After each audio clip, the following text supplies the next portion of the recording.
Hi friends, welcome to my channel. Today my video topic. After Toby Keith's death, doctors warn that stomach cancer signs are easy to miss. Doctors said symptoms don't often show up right away, but common signs include heartburn or acid reflux. Country singer Toby Keith died Monday night at age 62, more than 2 years after being diagnosed with stomach cancer. In June 2022, Keith announced on X that he had been diagnosed in fall 2021 and had already received chemotherapy, radiation and surgery. Then last June, he told the Oklahoman newspaper that his tumor had shrunk by a third and he was continuing chemotherapy. He also received immunotherapy, he said, medicine that helps the immune system destroy cancer cells. His death has sparked renewed calls from doctors to pay attention to signs of stomach cancer, which include heartburn, acid reflux, anemia, nausea, ulcers, pain after eating, sudden weight loss or feeling full after eating small amounts. A lot of these things are relatively innocuous. But of course with a cancer, that's how it gets you, said Dr. Fabian Johnston, Division Chief of Gastrointestinal Oncology at Johns Hopkins Medicine. Johnston said doctors and patients may be inclined to dismiss symptoms like acid reflux as harmless, which can delay diagnoses.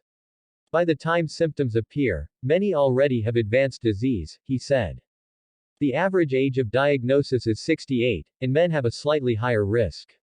The American Cancer Society estimates that nearly 27,000 new cases of stomach cancer will be diagnosed this year. Though the disease is still relatively rare, it makes up around 1.5% of new cancers diagnosed in the U.S. each year.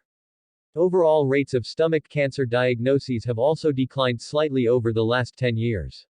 But rates among adults younger than 50 are rising, for reasons that aren't clear.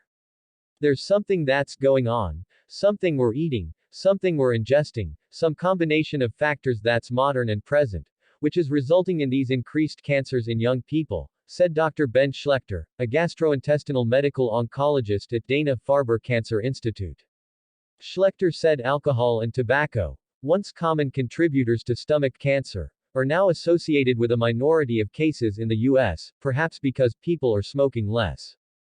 Instead, many new cases are found in people with chronic acid reflux or an infection with a bacteria called Helicobacter pylori, which can cause inflammation in the stomach. However, scientists haven't pinpointed why certain people with these conditions get stomach cancer, and most do not. For many patients right now, it's a disease of bad luck, Schlechter said. Maybe there's an association with H. pylori infection. Maybe there's a history of heartburn or reflux, but usually it's not as clear. Schlechter said stomach cancer is generally aggressive compared to other cancers. It doesn't mean that people are imminently dying. It just means that the tools that we have to cure them are pretty limited, he said. People do pretty well compared to 15 years ago, but we are hardly at the level of, say, breast cancer, where the commanding majority of people are cured with surgery and chemotherapy and things like that. Up to 95% of stomach cancers in the U.S. are adenocarcinomas, which start in the innermost lining of the stomach. From there, the cancer may spread to the stomach wall, the body of the stomach or the lymph nodes. Patients whose cancer hasn't spread often receive surgery, chemotherapy, immunotherapy or a combination of these options, said Dr. Rudika Mehta, a medical oncologist in the gastrointestinal oncology program at Moffitt Cancer Center. In more advanced cases, we are not yet at a point where we can offer patients a cure, Mehta wrote via email. However, she added that chemotherapy or immunotherapy may help prolong lives. Doctors are also getting better at matching patients with treatments that target specific proteins associated with stomach cancers. For instance, some stomach cancers express a gene called HER2, which is also linked to breast cancer. The drugs that work in HER2 breast cancer to some degree work in HER2 gastric cancer. So we can now give those drugs to people with stomach cancer and substantially boost their benefit from treatment, Schlechter said. Though outcomes of the disease are generally poor, he said, they're much better than they used to be.